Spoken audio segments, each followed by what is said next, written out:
Hello learners, welcome to the channel Padho or Samjho, where I'm going to talk about the glycolysis. In minutes it will clear the concepts and make it easy to learn you. Okay, so let's get started.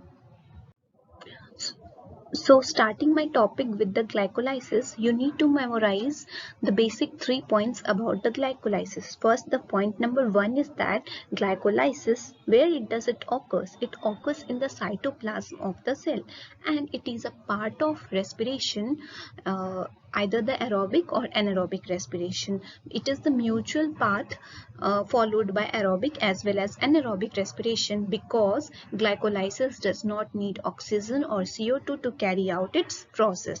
The third and the last point for the basic is that glycolysis is used to convert glucose into the pyruvate. Glucose, which is made up of 6 carbon molecule, that means one molecule of glucose which is made up of 6 carbon is converted into 2 molecules of pyruvate, that is 3 carbon each. So 3 plus 3 is 6.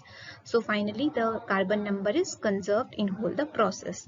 Now glycolysis, in order to get the steps of glycolysis on tips, the functions of enzyme should be known, and by knowing these functions you can easily get to the topic very easily conceptually, and you will learn very easily. So the 4 important enzymes to be remembered is that kinase, isomerase, dehydrogenase and mutase. What is the use of kinase enzyme?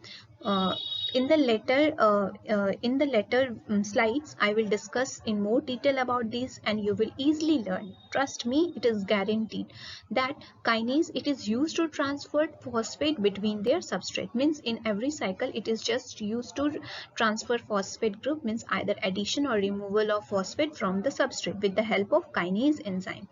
Isomerase is the structural rearrangement of the compound. That means isomerase, it is just the structural rearrangement of the compounds. That means if you handle a book from opposite side or the same side, it is the meaning is same, it is book only. So in structural compounds in isomerase, it is just change the name of the compound, but the total number of carbon, hydrogen, oxygen remains the same. Dehydrogenase, it is used to oxidize the substrate.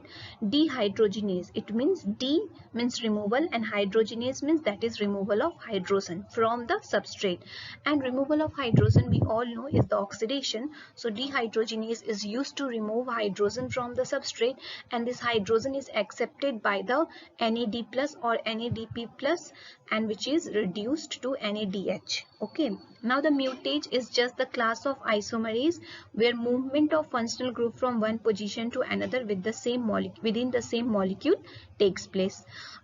This will also be helpful in the step. So these 4 enzymes basic is known. Now it is easy to carry out the glycolysis steps very easily. So अब आते हैं, थोड़ा भी time waste नहीं करते, start करते हैं glycolysis के स्टेप के बारे में. तो ग्लाइकोलाइसिस में बेसिकली ये हमारे स्टेप्स हैं. बाप रे, इतना बड़ा कुछ नहीं होगा. देखो, ग्लाइकोलाइसिस में फर्स्ट जो कंपाउंड होते हैं वो ग्लूकोज होते हैं और लास्ट कंपाउंड होता है पायरुवेट. तो ग्लूकोज मैंने क्या बताया था, अगर काइनेज एंजाइम है तो ट्रांसफर ऑफ फॉस्फेट ग्रुप होगा, तो ग्लूकोज 6 फॉस्फेट में कन्वर्ट हो जाता है. तो इसका हेल्प करता है काइनेज एंजाइम, और सिंस ये ग्लूकोज से तो सबस्ट्रेट का नाम ऐड होता है, दैट इज ग्लूकोज काइनेज, या फिर ग्लूकोज 6 कार्बन से बना है, that's why it's name given as hexokinase. तो काइनेज क्या करेगा, ट्रांसफर ऑफ फॉस्फेट ग्रुप. अब ग्लूकोज में तो फॉस्फेट होता नहीं है, तो वो एक एटीपी यूज करेगा. तो ATP means adenosine triphosphate. Triphosphate means 3 phosphate, it's gets converted to diphosphate. तो काइनेज क्या करेगा, ये जो ट्राइफॉस्फेट डाइफॉस्फेट में कन्वर्ट होगा, तो ये एक फॉस्फेट ट्राइफॉस्फेट का ग्लूकोज को दे देगा, बोलेगा लो भाई तुम कन्वर्ट हो जाओ ग्लूकोज 6 फॉस्फेट में. अब देखो, फॉस्फोग्लूकोआइसोमरेज. फॉस्फोग्लूकोआइसोमरेज क्या होता है, स्ट्रक्चरल रीअरेंजमेंट होता है. तो यहाँ पे ग्लूकोज में एल्डिहाइड ग्रुप होता है, वो कीटोन ग्रुप में कन्वर्ट हो जाता है फ्रक्टोज 6 फॉस्फेट में. तो 6 पोजीशन पे फॉस्फेट अभी भी मेंटेन है दोनों में. तो यहाँ पे हम कह सकते हैं मॉलिक्यूलर फॉर्मूला दोनों की सेम होती है, बस चेहरे बदल जाते हैं, दैट मीन्स स्ट्रक्चर बदल जाते हैं. और fructose 6 phosphate it gets converted into fructose 1,6 phosphate, means एक और फॉस्फेट आ जाता है। अच्छा भाई ऐसा क्या, एक और फॉस्फेट, अच्छा भाई एक और फॉस्फेट आ जाता है, हाँ क्यों क्यों ऐसा हुआ, क्योंकि एक और काइनेज आ गया। तो पहले तो एक फॉस्फेट इसके पास था ही 6th पोजीशन पे, अब एक और फॉस्फेट ऐड होगा 1st पोजीशन पे और फिर से एटीपी आएगा, एटीपी में कन्वर्ट होगा और इसकी एक फॉस्फेट जो लॉस हुई है वो फ्रक्टोज को 6 फॉस्फेट को बोलेगा लो भाई तुम ये ले लो, फ्रक्टोज 1,6 फॉस्फेट में बन जाओ। और ये एंजाइम जो होगा that is phosphofructokinase, kinase and isomerase. तो ये हमारा रेट डिटरमाइनिंग स्टेप होगा जब fructose 6 phosphate gets converted into fructose 1,6 phosphate, because ये इरिवर्सिबल रिएक्शन है।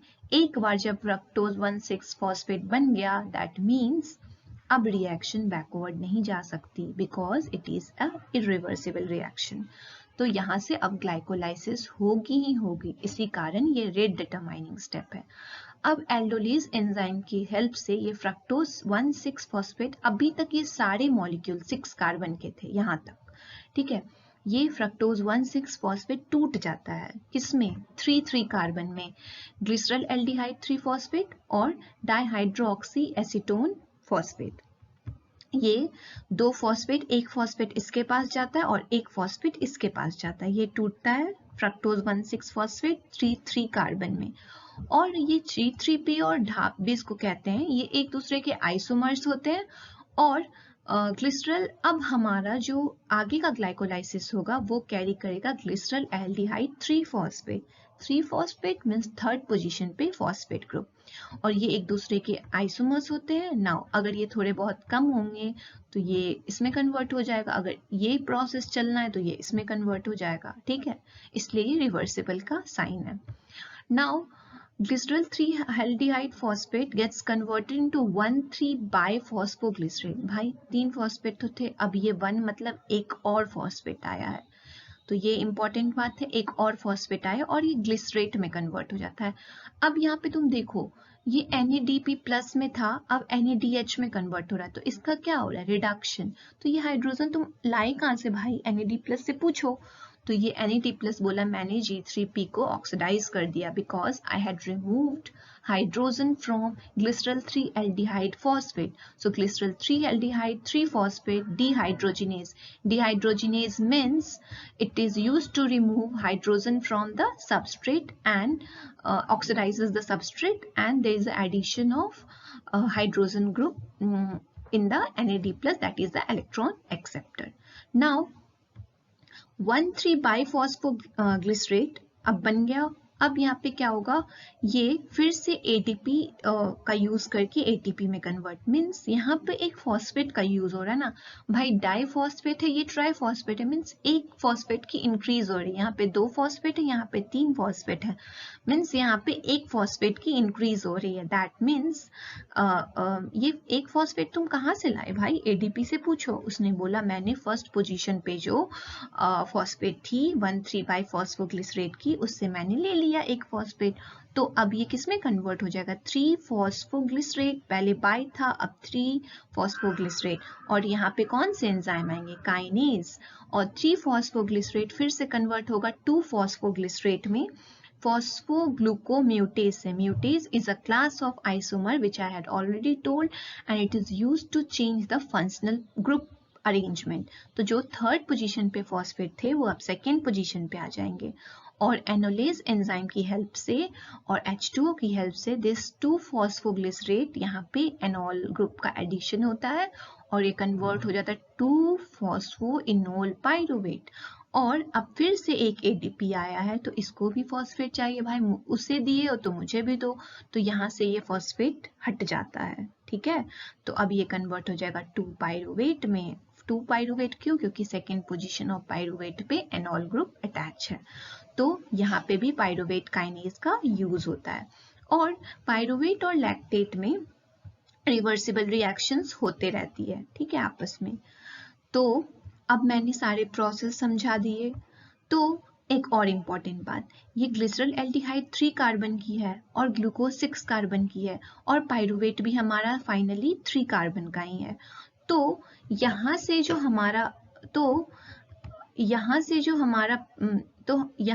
हमारा प्रोसेस है, that means this one, it runs twice because ये 3 कार्बन की है ना, हमें तो 6 कार्बन चाहिए, नहीं तो नेट लॉस 3 कार्बन की हो जाएगी। तो ये G3P से 2 पायरुवेट वाली जो साइकिल है 2 टाइम्स रन करेगी। तो अब यहाँ पे लिखा हुआ है net ATP is equal to 2 ATP, ये कैसे नेट ATP 2 कैसे हुई? यहाँ पे एक ATP बन गई, एक ATP बन गई, 2 ATP की फॉर्मेशन हुई। तो भाई 2 ATP की लॉस भी तो हो गई। तुम देखो ना, यहाँ पे भी ATP यूज हो रहा है, यहाँ पे भी, तो 2 - 2 तो 0 हो गई। ये साइकिल मैंने बताया था ना अभी 2 टाइम्स रन होती है, तो ये कितनी बार ATP बनाएगा? 4 टाइम्स, क्योंकि एक साइकिल में 2 ATP बना रहा है, तो 2 साइकिल में 4 ATP। तो 4 ATP minus 2 ATP is consumed in whole glycolysis pathway. तो 4 minus 2 is the 2 ATP and this is what the glycolysis means. तो glycolysis में मैंने बताया कि ये साइटोप्लाज्म में होता है, ये म्यूचुअल पाथवे है एरोबिक और एनारोबिक रेस्पिरेशन की। यहाँ पे काइनेज एंजाइम फॉस्फेट का ट्रांसफर करवाता है, डिहाइड्रोजिनेज एंजाइम हमारा हाइड्रोजन का रिमूवल करता है, और आइसोमरेज स्ट्रक्चरल रीअरेंजमेंट करता है। म्यूटेज आइसोमरेज का ही पार्ट है, और इनोलेज इनोल ग्रुप की एडिशन करवाता है। और हमारा 6 carbon molecule, that means 1 molecule of glucose is used to make 2 molecules of pyruvate which is a 3 carbon compound. अब ये तो हम बोल दिए, अब एक बार तुम्हें विजुअलाइज करवा देती हूँ 3D, तुम्हें थोड़ा हो समझ में और अच्छे से आएगा हो क्या रहा है। तो देखो, ग्लूकोज 6 कार्बन की होती है, ये है 6th पोजीशन। हम लोग नंबरिंग यहाँ से स्टार्ट करते हैं, first 1 2 3 4 5 and 6। This intersection of 6 point is the 6th position of the carbon, ये कार्बन बताता है। तो मैंने क्या बोला था, glucose 6 phosphate means 6th position पे फॉस्फेट का addition with the help of kinase. तो यहाँ पे 6th पोजीशन पे क्या ऐड हो गया, P, that is phosphate. Now fructose 6 phosphate with the help of isomerase enzyme the structural rearrangement, मैंने पहले क्या बताया था, ये एल्डिहाइड ग्रुप है, double bond OH, C double bond OH, terminal position पे एल्डिहाइड ग्रुप है। It gets converted to keto group, that means बस मॉलिक्यूलर अरेंजमेंट होता है, बट मॉलिक्यूलर फॉर्मूला दोनों के सेम होते हैं, that means number of oxygen, number of hydrogen, number of phosphate दोनों में सेम होते हैं। Now fructose 6 phosphate again with the help of kinase it add one more phosphate, so it gets converted into 1,6-biphosphate।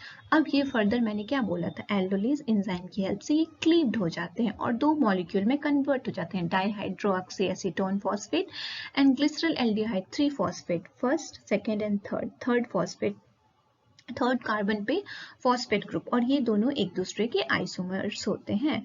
और glycerol एल्डिहाइड 3 phosphate से pyruvate तक की cycle 2 times run होती है, और हमारा ग्लिसरल एल्डिहाइड 3 फॉस्फेट 1,3,5 फॉस्फोग्लिसरेट में कन्वर्ट हो जाता है with the help of dehydrogenase, और यहाँ पे एक हाइड्रोजन का रिमूवल होता है, एक हाइड्रोजन का रिमूवल और एक एडिशन ऑफ फॉस्फेट ग्रुप होता है।